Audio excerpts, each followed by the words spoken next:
नमस्ते बच्चों, my self Jaiswal sir. हम पढ़ रहे हैं class 12 chapter solution chemistry. Now in last class we have seen negative deviation and positive deviation from Raoult's law. Also we have defined azeotropes. Let us again write the definition of azeotrope. So what are azeotropes?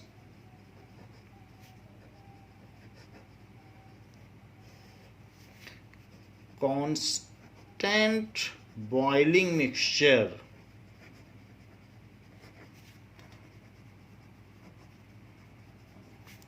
which have same composition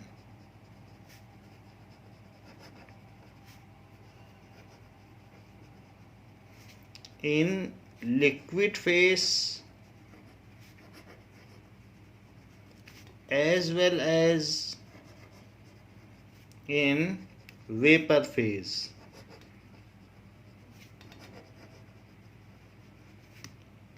Is called azeotrope.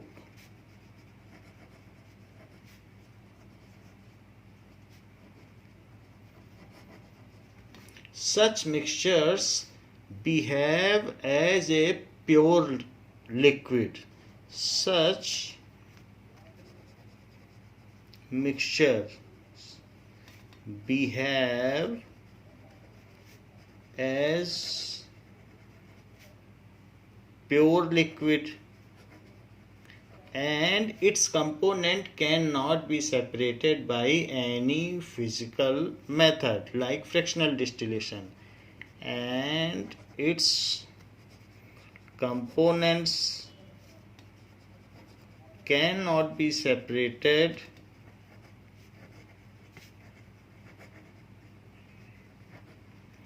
by any physical process like fractional distillation.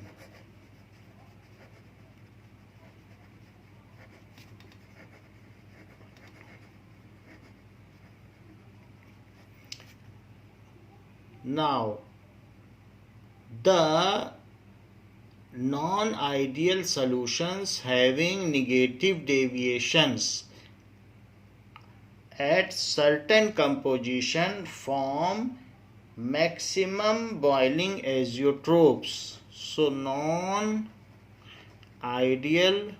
solutions which show negative deviation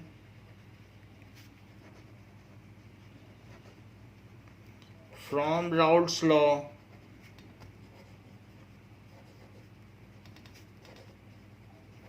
at certain composition, her temperature पर, हर composition पर नहीं, हर temperature तो कोई भी हो सकता है, किसी एक पर्टिकुलर कंपोजिशन पर at certain composition form maximum boiling azeotrope.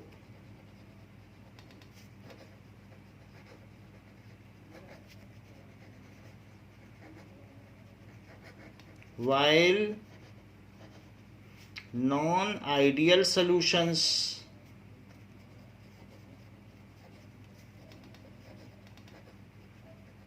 showing positive deviation from Raoult's law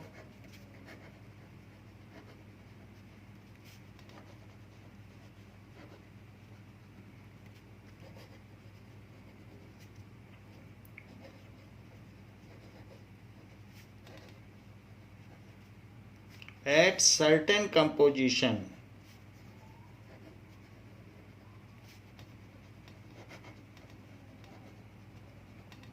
is called minimum boiling azeotrope.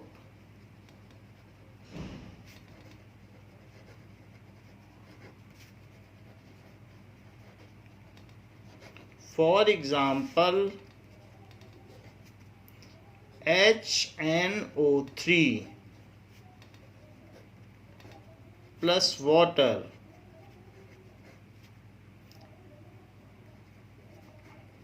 is maximum boiling azeotrope.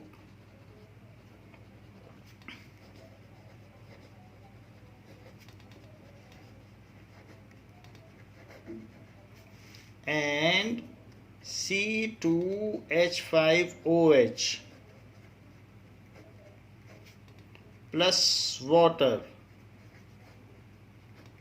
is minimum boiling azeotrope.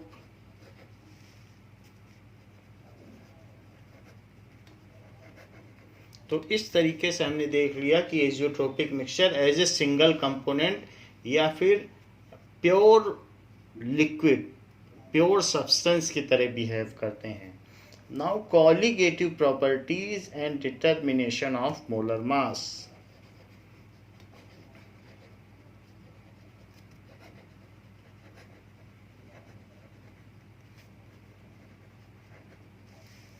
And determination of molar mass. सबसे पहले हम ये देखेंगे कि colligative properties क्या होती हैं. Now all those properties which depend on number of solute particle, all those properties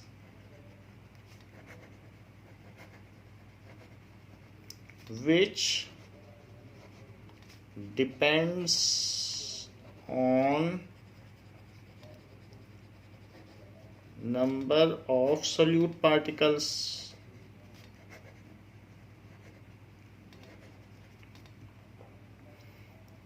irrespective of their nature, कि कितना उनका मोलर मास है, इन सब चीज़ों पे ध्यान नहीं देती जो property. Irrespective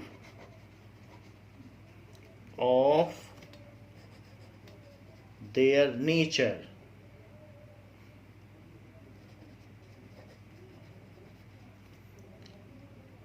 relative to total number of particle present in solution, relative to total number of particles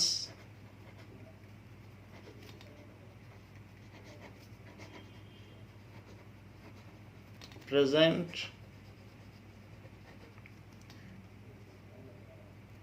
in the solution.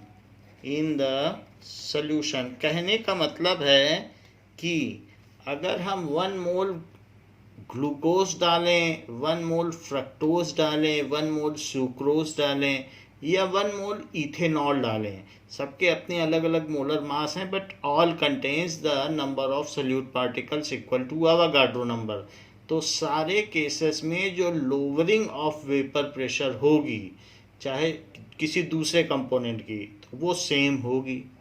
So irrespective of their nature, हम कुछ भी डाल दें उसकी वजह से सॉल्यूट कुछ भी हो सकता है, तो लोअरिंग किसी दूसरे कंपोनेंट का मोल फ्रैक्शन कम होता चला जाएगा अगर हम सॉल्यूट बढ़ाते जाएंगे, और उसी रेशो में उसकी लोअरिंग भी कम होती जाएगी. Lowering of partial vapour pressure will decrease in proportion to its mole fraction.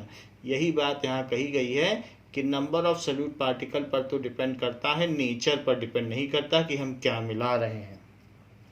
And this fact helps us to find the molar mass. Now, such properties are called colligative properties. Such properties are called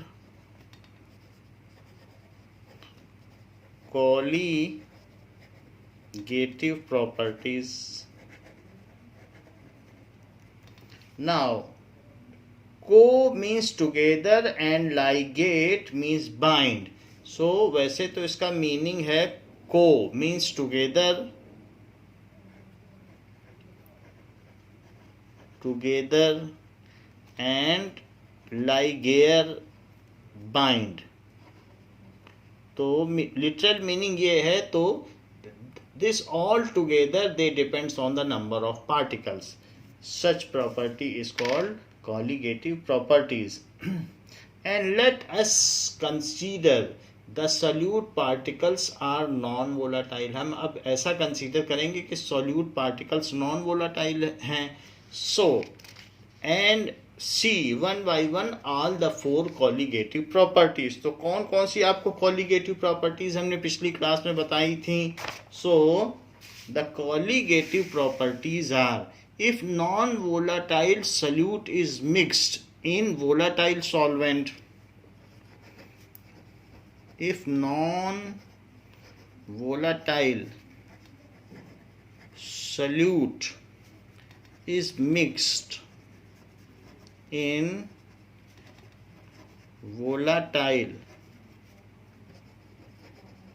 solvent, then the following effect is occurring, then following changes takes place. ये सारे change होते हैं.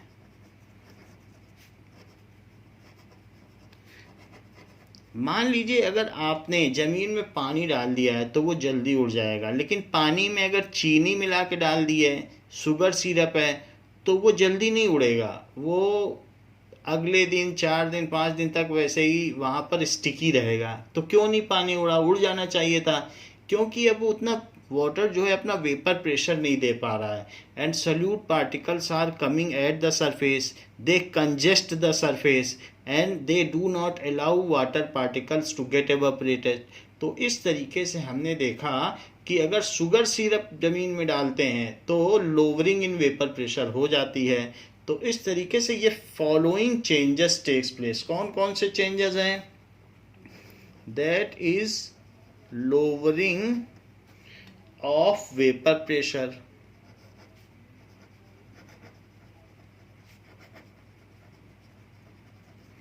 दूसरी चीज़, अगर sugar डाल लें पानी में और बॉईल करें तो आप देखेंगे कि वाटर 100 डिग्री पे बॉईल ना करके 105 पर बॉईल करता है. सो दैट मीन्स एलिवेशन हो जाता है. अब मुश्किल से होगा, चाशनी मुश्किल से बॉईल करती है और पानी जल्दी बॉईल कर जाता है. सो एलिवेशन इन बॉइलिंग पॉइंट. अगर आपने सॉल्ट डाल दिया है आइसक्रीम में तो वो देर से जमेगी, 0 डिग्री पर नहीं वो फ्रीज होगी, वो -5 पर होगी, तो मुश्किल से जमेगी और खाते समय मुश्किल से पिघलेगी भी. तो इसीलिए सॉल्ट डाला जाता है आइसक्रीम में, so that from -5 to come at room temperature it takes time. So that is decrease in melting point, depression in melting point.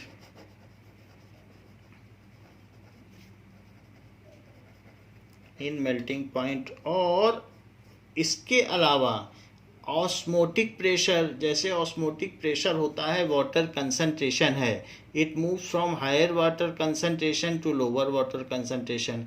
अगर अंगूर को पानी में डाल दें और किशमिश को पानी में डाल दें तो किस केस में पानी तेजी से अंदर आएगा?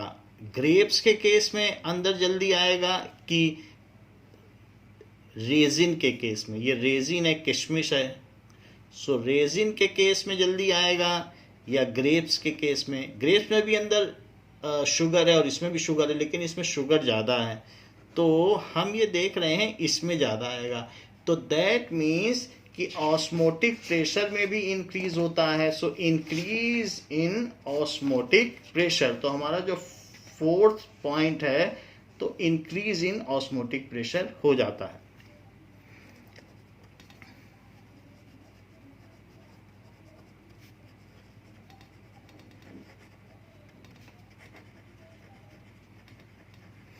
And all these 4 properties only depends on number of solute particles, not on their nature. So all these 4 are colligative properties.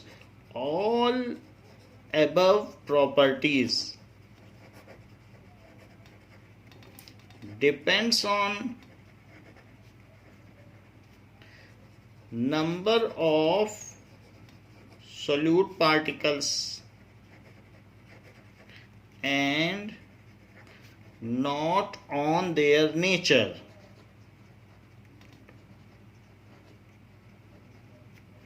So above properties are colligative properties.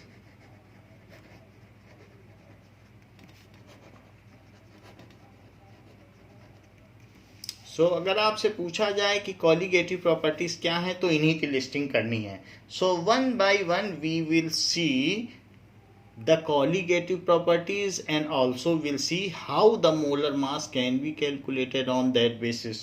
सो सबसे पहला पॉइंट हम उठाते हैं relative lowering of vapour pressure. Relative lowering of vapour pressure, आंशिक दाब में सापेक्ष परिवर्तन या सापेक्ष कमी. Vapour pressure. So this is the first colligative property. Let us see that if number 2 is solute. हमने पहले भी आपको कहा था 1 is volatile component and 2 is solid non-volatile component. If 1 is volatile component, ये convention है, and 2 is non-volatile solute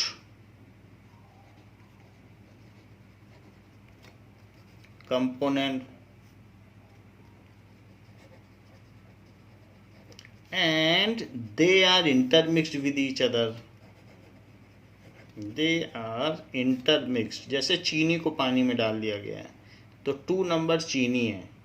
Intermixed to form binary solution.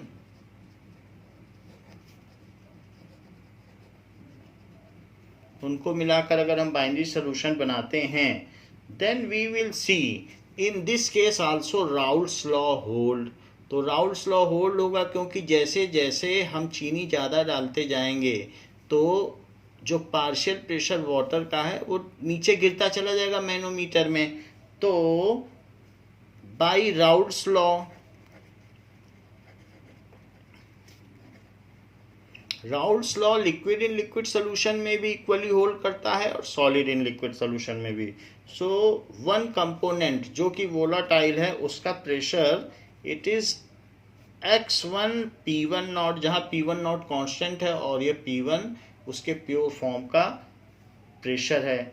Now reduction in vapour pressure is given by, अब चूंकि हमने इसमें सॉल्यूट पार्टिकल डाल दिया है तो उसके डाल देने से जब तक प्योर था, ये देखिए, तो प्योर होने पर इसमें मैनोमीटर में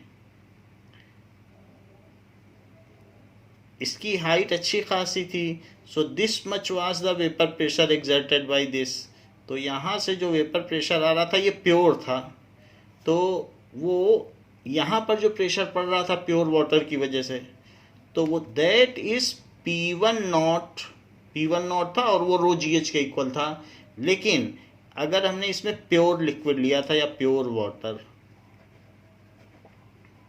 हाउएवर जब मैंने इसमें नॉन वोलाटाइल सॉल्यूट मिक्स कर दिया तो नॉन वोलाटाइल सॉल्यूट मिक्स कर देने के बाद अब क्या हो गया, नॉन वोलाटाइल सॉल्यूट इसमें आ गए तो नॉन वोलाटाइल सॉल्यूट सरफेस पर भी आ जाएंगे और सरफेस पर आ जाने की वजह से अब जो इसका वेपर प्रेशर है वो उतना नहीं रहा, बिकॉज इवैपोरेशन का रेट कम हो जाएगा. और यहाँ पर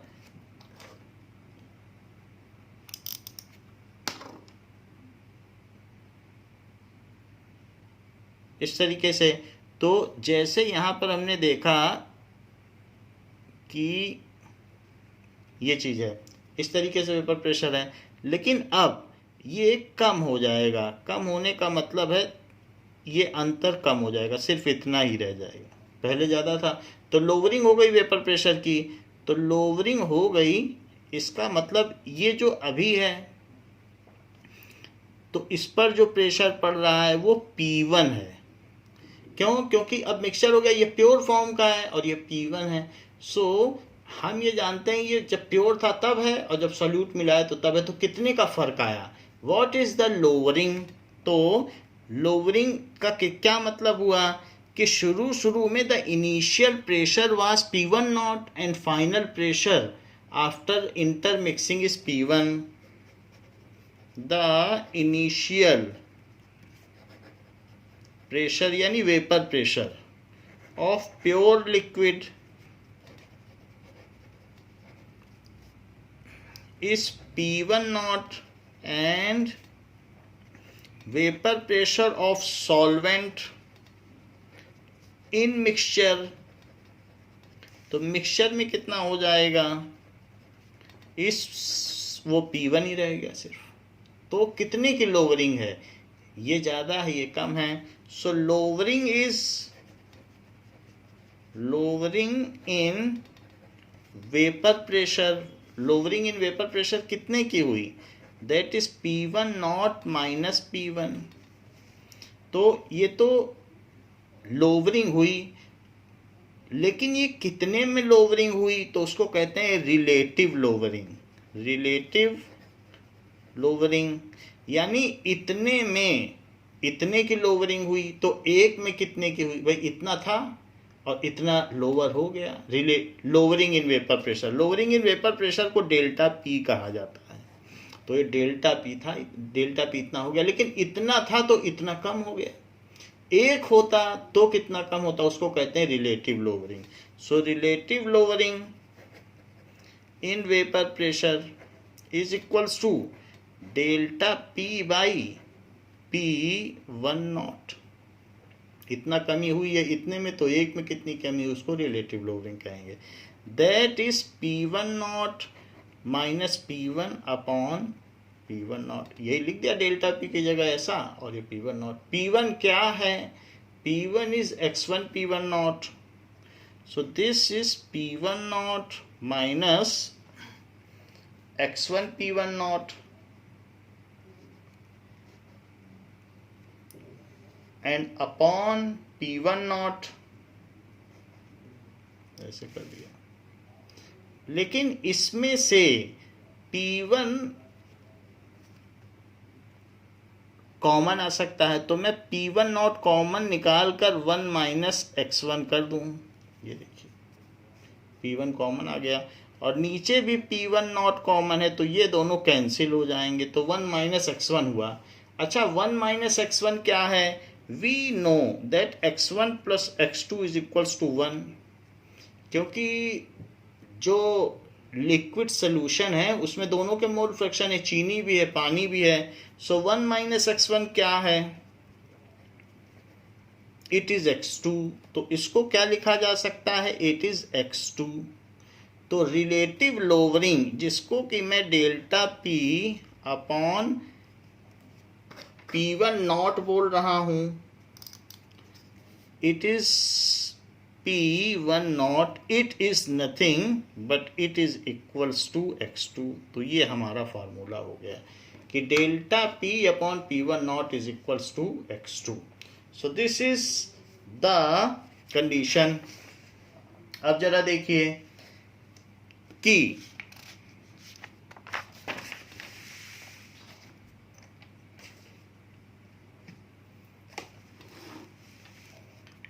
हमने अभी एक फॉर्मूला डिडक्ट किया है, that is delta P upon P1 naught is equals to x2, यानी relative lowering in vapour pressure is equals to mole fraction of solute particle. Relative lowering in vapor pressure of volatile solvent is equal to mole fraction of solute तो ये ऊपर के लिए statement है। लेकिन mole fraction क्या होता है? That is equals to delta P by P1 naught is equals to N2 upon N1 plus N2। Mole fraction हो गया। अब आप इसमें ये देख लें कि सॉल्यूट बहुत थोड़ा सा डाला गया है, तो N2 is very very less than N1। अगर ऐसा हो, इफ इन केस, यानी इन केस अगर ऐसा हो, वरना फार्मूला हमारे पास ये है, हम इसे ही यूज करेंगे अगर मान लीजिए नेग्लिजिबल नहीं है। लेकिन अगर नेग्लिजिबल हो तो फिर हम इसको लिख देंगे that is P1 naught minus P1 upon P1 not, ये तो चेंज इन वेपर प्रेशर है और ये है, and that is equals to N2 upon, अब चूंकि N2 बहुत छोटा है N1 के कंपैरिजन में, तो N1 भी लिख सकते हैं। सो P1 naught minus P1 upon P1 not. N2 क्या है? ये है वेट ऑफ सॉल्यूट, तो इसको क्या लिखा जाएगा? दैट इज W2, यानी उसका मास क्या है? वैसे M2 भी लिख सकते हैं, बुक W2 लिखती है तो हम भी लिख देते हैं, upon M2 upon W1 by M1, ये मास है। M1 बाई M1 भी लिख सकते थे, स्मॉल m1, बट बुक ने जैसा सिंबल यूज किया मैंने भी वही कर लिया। So P1 naught minus P1 is equals to, अब यहाँ पर W2 into M1 upon W1 into M2, ये आ जाएगा। देखिए ये तो मेन फार्मूला हो गया, बट सबसे अच्छा चीज़ है कि ये याद नहीं रहेगा आपको, ये याद रहेगा। ये याद रख लीजिएगा तो आपका पूरा काम बन जाएगा। यहाँ से यहाँ तो पकड़ ही लोगे आप। तो relative lowering is equals to x2, this is the prime formula, जो आपको दोनों केस दे देगा। नेग्लेक्ट के जहाँ करना हो तो नेग्लेक्ट कर देना, नहीं नेग्लेक्ट करना हो तो ये ले लेना। तो यहाँ से आप हर जगह पहुँच सकते हो कि relative lowering in vapour pressure is equal to the mole fraction of solute. Now on this basis mass, molar mass of solute particle can be calculated. ये जो हमारे पास फार्मूला आ गया है, इसमें हमेशा हमको M2 कैलकुलेट करने को कहा जाएगा कि सॉल्यूट का मोलर मास क्या है। On this basis molar mass of solute can be calculated. अगर मुझे ये मालूम पड़ गया कि मोलर मास 180 है, तो हम ये जान जाएंगे कि इसमें ग्लूकोज मिला हुआ है। तो मोलर मास से ये भी पता किया जा सकता है कि वास्तव में इसमें मिक्स क्या किया गया है। सो it is also of good importance. Now let us solve one question regarding this colligative property, that is example 2.6। Example 2.6 क्या कहता है?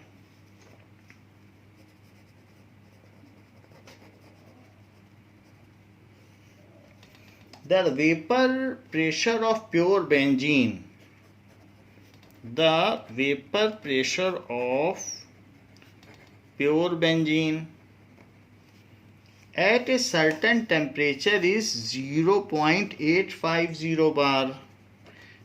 At a certain temperature is 0.850 bar.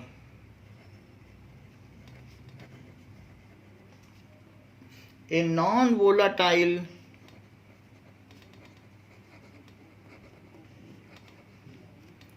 non-electrolyte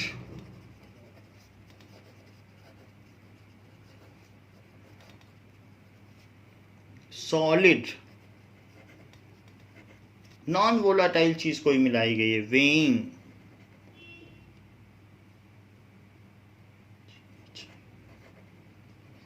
तो 0.5 ग्राम हमने मिला दिया, हमें पता नहीं था वो क्या है। 0.5 ग्राम हमने कोई व्हाइट कलर की चीज उसमें मिला दी। When added to 39 gram of benzene weighing 0.5 gram, when added to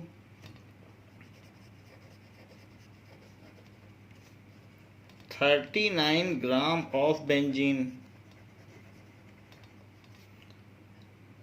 that is ऐसा किया जाता है vapour pressure of solution then is 0.845 bar. Vapour pressure of solution becomes 0.845 bar, इतना हो जाता है. What is the molar mass of solid substance? What is the molar mass of solid substance? सो हमसे पूछा गया है कि जो 0.5 ग्राम आपने डाला है उसका क्या मोलर मास है, और मोलर मास पता चल जाएगा तो हम सब्सटेंस भी जान लेंगे. बेंजीन में मिलाया गया है. नाउ जब तक प्योर बेंजीन था तो P1 नॉट इज 0.850 बार. जब कुछ मिक्स कर दिया गया तो P1 इज 0.845 बार, और ये 850 है. सो डेल्टा P क्या है? It is P1 naught minus P1, that is 0.850 minus 0.845. So it is 0.005 बार. ये तो डेल्टा P हो गया. और delta P by P1 naught is x2. हमने आपको बताया था कि यही फार्मूला सबसे कारगर है, इसी को इस्तेमाल करें. So delta P by P1 naught is equals to, let us see. So delta P upon P1 naught is equals to x2. तो डेल्टा P क्या है? यहाँ लिख लीजिए, यही है डेल्टा P. सो 0.005 और प्योर का कितना था? 0.850. और x2 क्या है? x2 is N2 upon N1 plus N2. Late N2, क्योंकि बहुत थोड़ा सा डाला गया है 0.5, इज लेस देन N1, तो हम इसे टर्मिनेट कर सकते हैं, N2 को नेग्लेक्ट कर सकते हैं. और यहाँ पर डेसिमल अगर हट जाएगा तो अब 5 से इसको कट कर दो. 5 1 जा 5 एंड 5 7 जा 35. So 1/17 is equals to N2 by N1. ये नेग्लेक्ट कर दिया गया. N2 by N1. नाउ अब आप देखिए 1/17 इज इक्वल्स टू बेंजीन है, तो बेंजीन का मास अपॉन बेंजीन का मोलर मास, और वाटर है दैट इज ये तो हो गया बेंजीन है और उसमें सॉल्यूट मिलाया गया, तो ये सॉल्यूट है. सॉल्यूट का मास और सॉल्यूट का मोलर मास, और N1 बेंजीन है क्योंकि ये सॉल्वेंट है.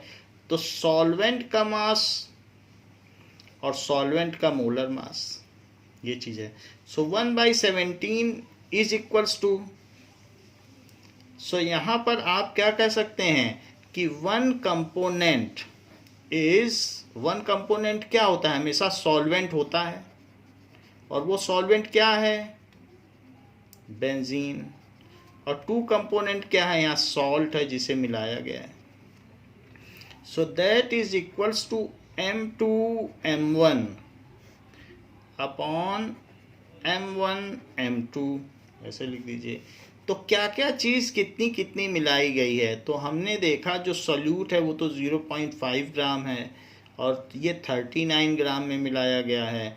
और सॉल्वेंट है बेंजीन, तो ये बेंजीन होता है C6H6. तो इसका मोलर मास बेंजीन का कितना हो जाएगा? तो 12 6 जा 72 और प्लस 6 दैट इज 78. तो मैं बेंजीन का मोलर मास 78 लिख देता हूँ. और M2 हमें पता करना है क्योंकि इसका 78 ग्राम पर मोल आ गया molar mass, that comes as M1 आ गया.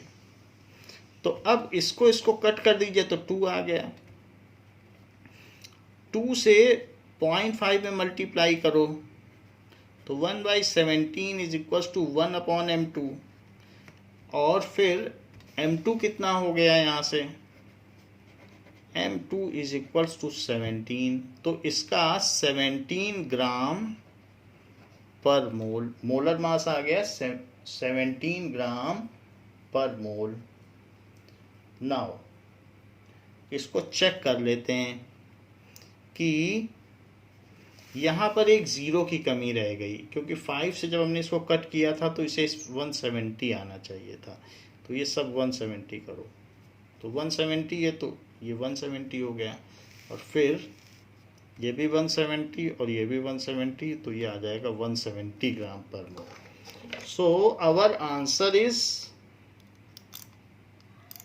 170 ग्राम, 170 ग्राम पर मोल। तो ये चीज़ हम लोगों ने देखी कि molar mass of solute comes as 170 gram per mole. Okay, तो मोलर मास ऑफ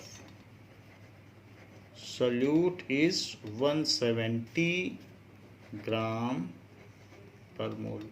तो हमने ये देखा कि अगर कॉलिगेटिव प्रॉपर्टीज़ हो तो किसी रूम टेम्परेचर पर ही या किसी तरीके से हम, खैर इसमें तो बॉयलिंग करनी पड़ेगी, तो बॉयलिंग करके ये मैनोमीटर का यूज़ करना पड़ेगा, तो मैनोमीटर के यूज़ से रूम टेम्परेचर पर हम पता लगा सकते हैं कि कितना लोवरिंग हुआ है। एक्चुअली ये जो चीज़ें आई हैं, जो हमने यहाँ डिफरेंसेस किए हैं, ये मैनोमीटर से ही किया गया। क्लोज एंड मैनोमीटर में कितना फॉल हुआ है उसी से कर लिया, तो रूम टेम्परेचर पर ही, इसमें कोई भी चीज़ डिकम्पोज नहीं होती, रूम टेम्परेचर पर ऑर्गेनिक कंपाउंड डिकम्पोज नहीं होता। So it is better method कि हम लोवरिंग इन वेपर प्रेशर से किसी का मोलर मास निकाल लें। सिर्फ हमें क्या करना है, सॉल्ट डालना है, और सॉल्ट डाल के सिंपली उसका वेपर प्रेशर की लोवरिंग देखनी है, और उसी से हमको मोलर मास पता चल जाएगा। इससे आसान मेथड क्या हो सकता है मोलर मास निकालने का, कि कैलकुलेटेड अमाउंट ऑफ सॉल्ट डालो और लोवरिंग देखो कि कितना वेपर प्रेशर लोअर हुआ है, और मोलर मास निकालो। So it is simplest way. That's why the colligative properties are of great utility. तो ये बात हमने यहाँ पर देख ली। Now elevation in boiling point.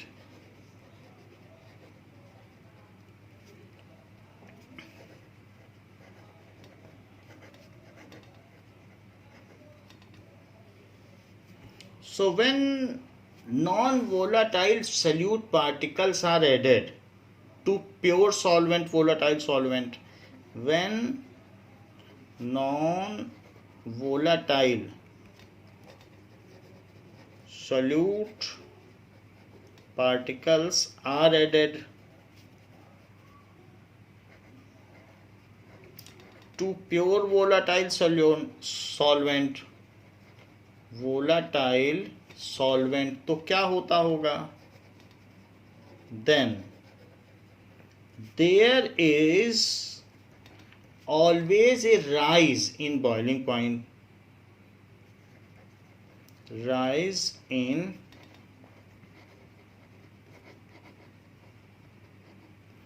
ऐसा क्यों होता है, जरा आप देखिए कि मान लीजिए कि किसी कंटेनर में हमने यहाँ पर वाटर ले लिया और उसमें शुगर डाल दी, तो वाटर के भी पार्टिकल होंगे इसमें और शुगर के भी पार्टिकल होंगे, तो इसकी वजह से जो वेपर प्रेशर होगा वाटर का वो चेंज हो जाएगा, और चेंज होकर के ये लोअर हो जाएगा। It louvers the vapour pressure. लेकिन जब तक किसी का वेपर प्रेशर 1 atm नहीं पहुंच जाएगा तब तक वो चीज़ बॉयल नहीं कर सकती है। So there is lowering in vapour pressure, हम ऊपर ही देख सकते हैं। तो due to lowering in vapour pressure when sugar is added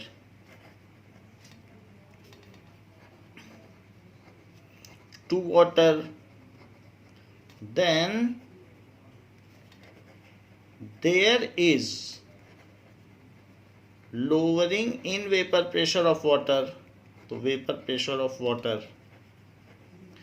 now to reach it at 1 atm mark we have to heat it more, क्योंकि अब इसका वेपर प्रेशर जब तक 1 atm नहीं पहुंच जाएगा ये बॉयल नहीं करेगा. किसी भी चीज़ का, कोई मिक्सचर हो, प्योर सब्सटेंस हो या कुछ भी हो, 1 atm जो चीज़ पहुंच गई तो बॉयल करेगी. तो अब ये तो लोअर हो गया वेपर प्रेशर. अब वाटर के तो यहाँ पर थोड़े ही कंपोनेंट रह गए, पहले ज़्यादा थे बट शुगर ने कंजेस्ट कर दी सरफेस को. Now to reach at 1 atm pressure mark, वहां तक तो किसी को भी पहुंचना पड़ेगा, क्योंकि बॉइलिंग पॉइंट क्या है? When the substance has vapour pressure equal to atmospheric pressure, then the temperature at which it happens is called boiling point. तो वह तापमान जिस पर किसी भी मिश्रण या शुद्ध पदार्थ का वाष्प दाब वायुमंडलीय दाब के बराबर होता है, उसे उस मिश्रण या शुद्ध पदार्थ का क्वथनांक कहते हैं. सो वही चीज कही गई है. To reach at 1 atm pressure mark we have to heat more, we have to give more heat. ज़्यादा हीट देनी पड़ेगी. And hence its boiling point rises, hence its boiling point rises. अब हम ये देख लें कि बॉइलिंग पॉइंट होता क्या है. What is boiling point?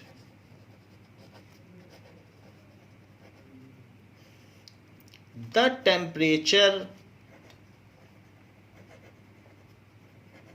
वो कांस्टेंट टेम्परेचर है. The constant temperature at which vapor pressure of any substance becomes equal to atmospheric pressure. Vapor pressure of any substance becomes equal to atmospheric pressure.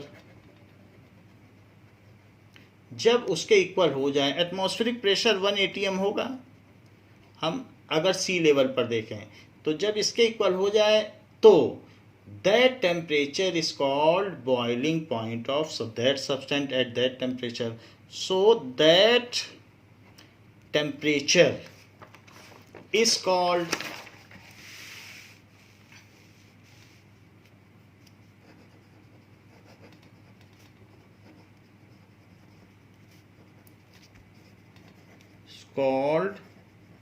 boiling point of that substance.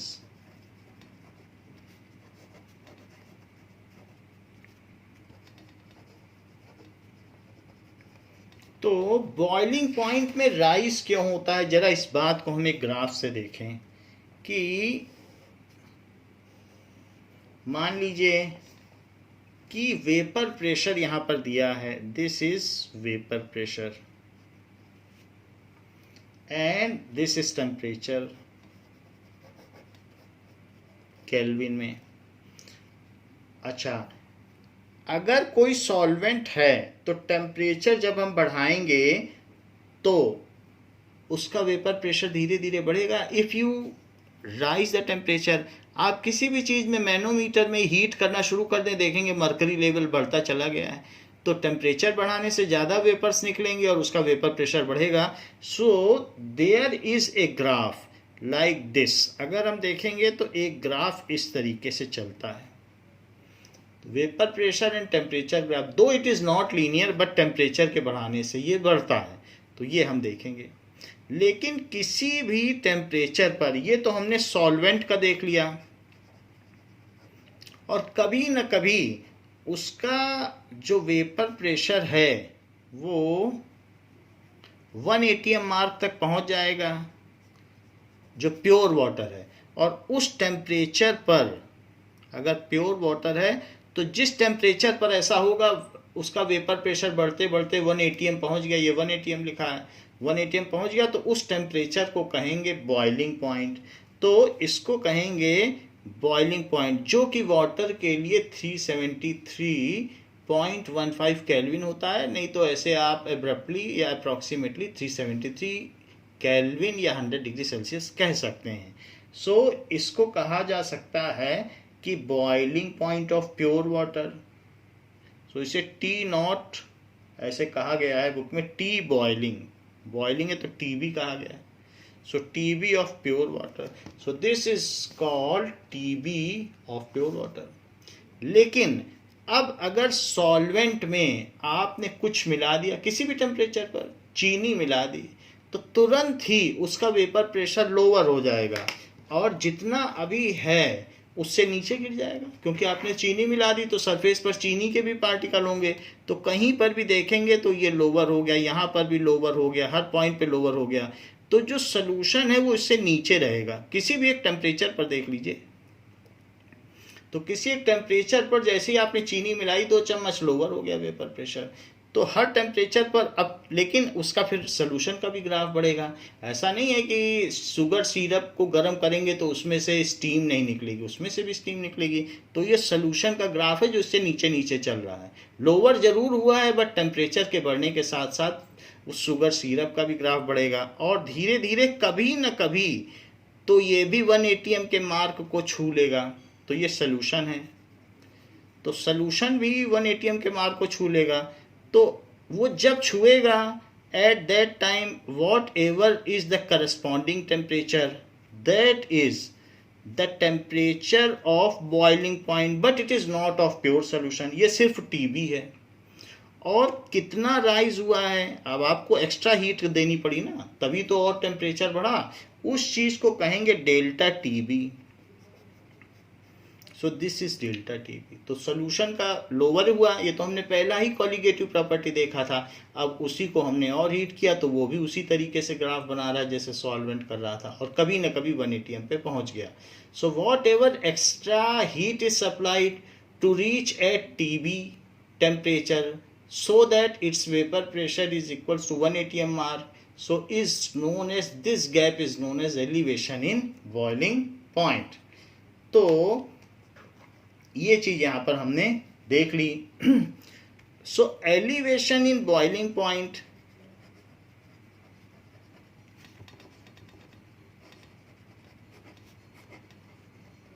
is denoted by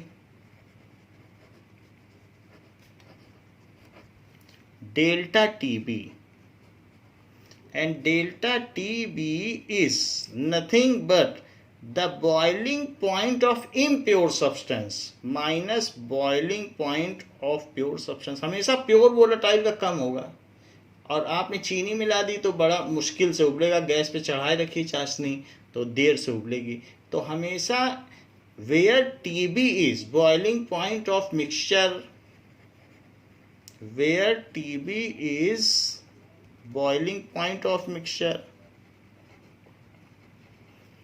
and TB naught is boiling point of pure solvent, ऐसा है। सो इस चीज को कहते हैं elevation in boiling point. अब जरा देखें ये जो एलिवेशन है ये किस चीज पे डिपेंड करेगा। Now experiment shows that, experiment क्या शो करते हैं,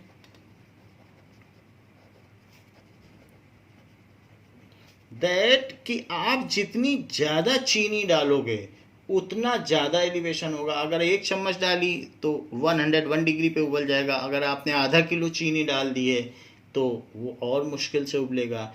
तो जितना ज़्यादा मोलैलिटी होगी सोल्यूशन की, मोलैलिटी का मतलब है number of moles of solute पर केजी ऑफ सॉल्वेंट, जितना ज़्यादा मोलैलिटी होगी उतना ज़्यादा मुश्किल से वो उबलेगा तो बॉयल होगा। Experiment shows that elevation in boiling point, that is delta TB, is directly proportional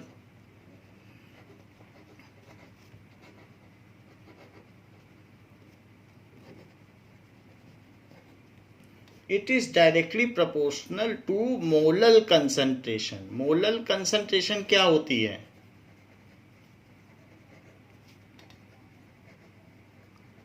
that is of solute, that is molality. So molal concentration के इक्वल होगी मोलैलिटी के। That means delta T B is equal to molality. ये चीज़ देखी गई है experiment से। It is proportional to molality. तो मोलैलिटी बढ़ेगी तो ये भी बढ़ेगा, और इसमें एक प्रोपोर्शनलिटी कांस्टेंट भी लिखा जा सकता है, that is equals to K B m. जहाँ के बी क्या है? Where K B is boiling point elevation constant, क्योंकि बॉइलिंग पॉइंट के बारे में हम देख रहे हैं, उसमें एलिवेशन हुआ है, तो इसको कहेंगे बॉइलिंग पॉइंट एलिवेशन कांस्टेंट, और एब्यूलियोस्कोपिक कांस्टेंट, और ये लैटिन वर्ड है, तो एब्यूलियोस्कोपिक का मतलब है कि बॉइलिंग, तो एब्यूलियोस्कोपिक constant.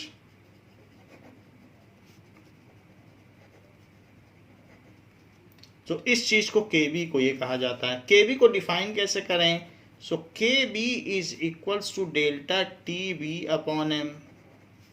So whatever rise in boiling point is observed for unit molality of solution is called ebulioscopic constant. So elevation in,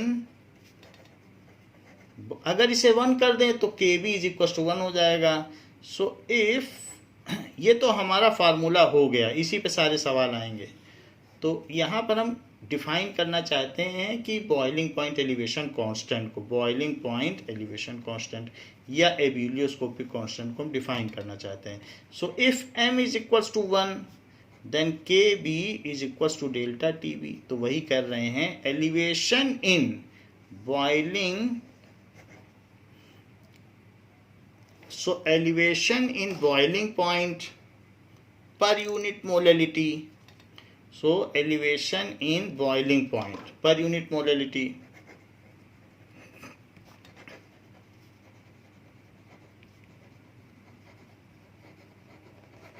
is called ebulioscopic constant.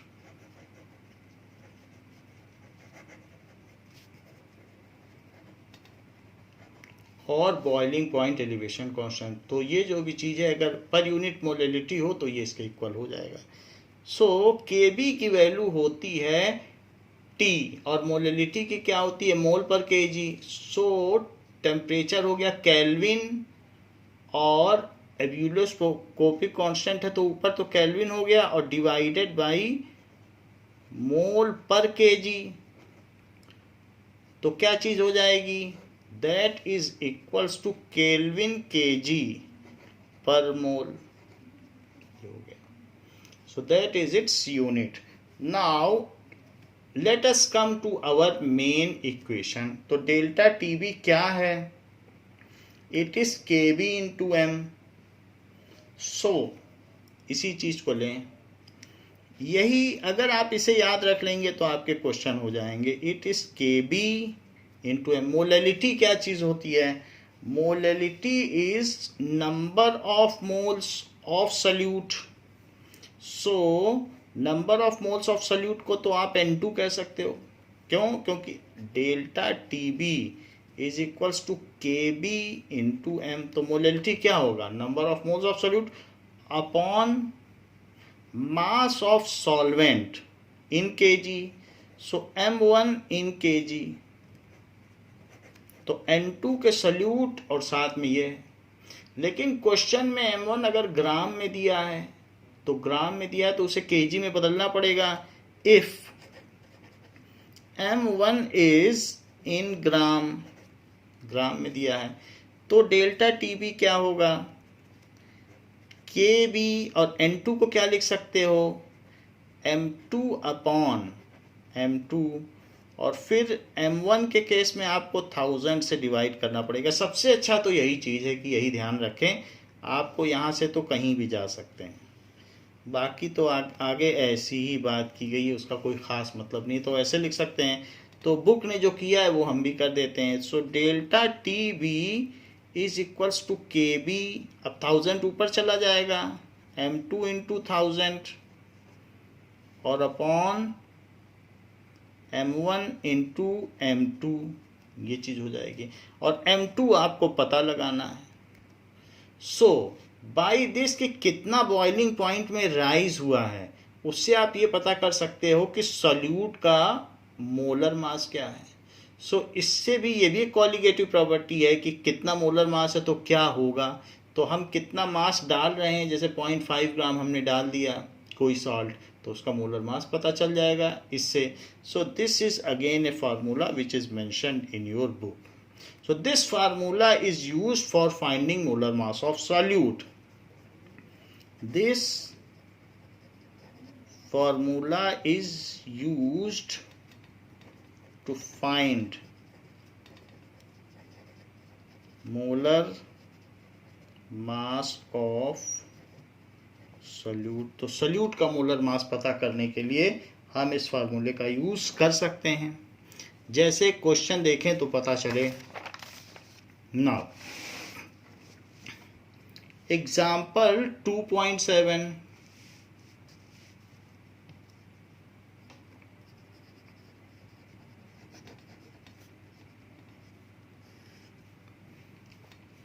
(18 gram of glucose, that is C6H12O6, is dissolved in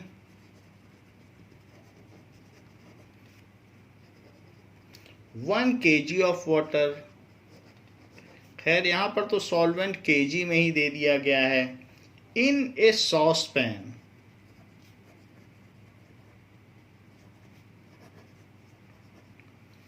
eight what temperature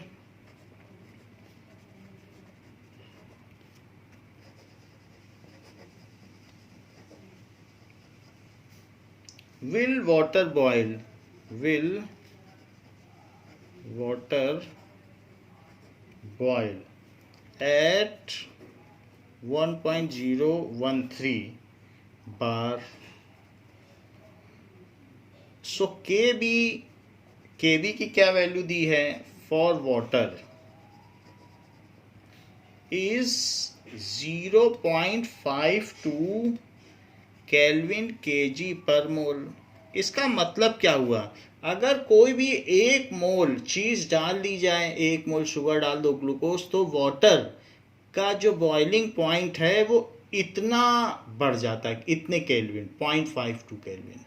मान लीजिए 100 degree Celsius पर वो boil करता था, तो 100.52 degree Celsius पर करेगा, क्योंकि जितना डिग्री से केल्विन में बढ़त होती है उतना डिग्री सेल्सियस में बढ़त होती है। तो इस तरीके से 1 मोल डालने पे इतना बढ़ेगा, 2 मोल डालने पे 1.04 बढ़ेगा। तो इस सिंपल सी चीज़ है कि पर यूनिट मोलैलिटी जितना राइज है उसे ही केबी कहते हैं। अब जरा देख लें, आंसर में हमको केबी दिया है 0.52 केल्विन केजी पर मोल, वेट दिया है यानी मास 18 ग्राम, मोलर मास। अब इसमें क्या किया गया, एट व्हाट टेम्परेचर, चूंकि ग्लूकोज डाला गया है तो मोलर मास क्या होगा ग्लूकोज का, ये होगा 1 kg वाटर है, सो m1 क्या है 1 kg। और क्या चीज़ दी है इतनी चीज़ें दी गई हैं, और जो भी दिया है ये दैट इज़ 1 atm, ये 1 atm प्रेशर ही इतना होता है। तो उसका पूछा गया है at what temperature will the water rise. Pure का कितना होता है वाटर का temperature, that is equal to 373.15 373.15 kelvin. ये प्रिसाइज है, और अब हमें चाहिए टी बी कितना होगा, कि सॉल्यूट का कितना होगा। तो हम ये बात जानते हैं कि delta T B is equals to K B into m. इससे आसान फार्मूला क्या होगा, this is T B minus T B pure, क्योंकि एलिवेशन हो रहा है ना, तो एलिवेशन हो रहा है तो टी बी बड़ा हुआ, is equals to K B into number of moles निकालो। तो नंबर ऑफ मोल्स कैसे निकलेगा, मोलैलिटी है ना, m is molality, so m2 by m2 और अपॉन m1। m1 तो सिंपली लिख देना, वो kg में लिखा हुआ है। सो TB हमें चाहिए कि न्यू बॉइलिंग पॉइंट क्या है, ये चीज कितनी है, दैट इज इक्वल्स टू, ये अब इधर आ जाएगी, इट इज 373.15। मैंने इसको इधर ले लिया तो ये लिख लिया, प्लस अब केबी की वैल्यू डालो 0.52, m2 कितना है 18, ये m2 नीचे आ जाएगा, और m1 कितना है 1 kg, so it is 373.15 plus 180 है, तो इसको कट करेंगे तो 10 आ जाएगा, और 0.052 अगर 10 से इसको डिवाइड किया और 052 को अब इसमें ऐड कर दें, सो 373 पॉइंट, देखिए ये 2 है और 5 जुड़ेगा तो 0, और यहाँ पर आ जाएगा 202, सो इट इज 373.202, ये चीज हो गई, इसी में फिर ऐड कर दिया। So new boiling point, now water will boil at 373।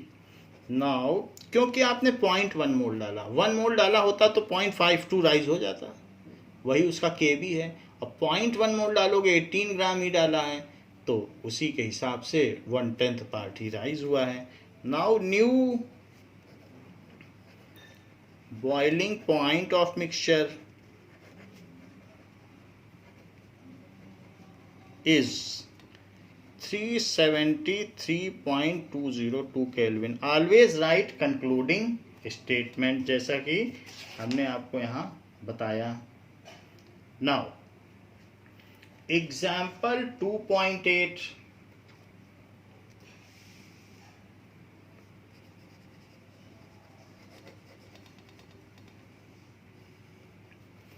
so the boiling point of benzene is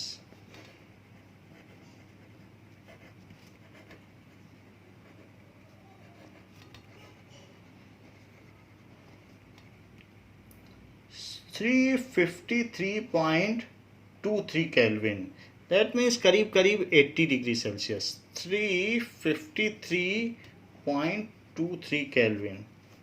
when 1.80 gram of a non-volatile solute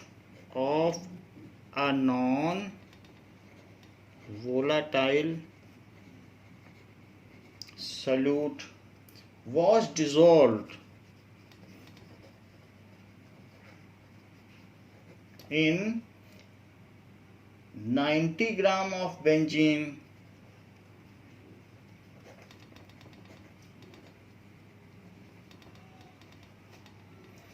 the boiling point is raised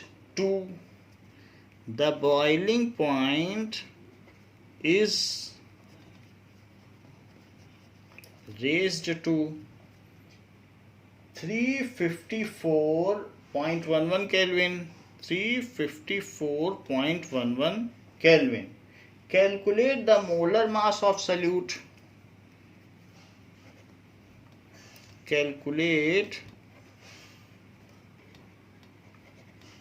the molar mass of solute। Kb for benzene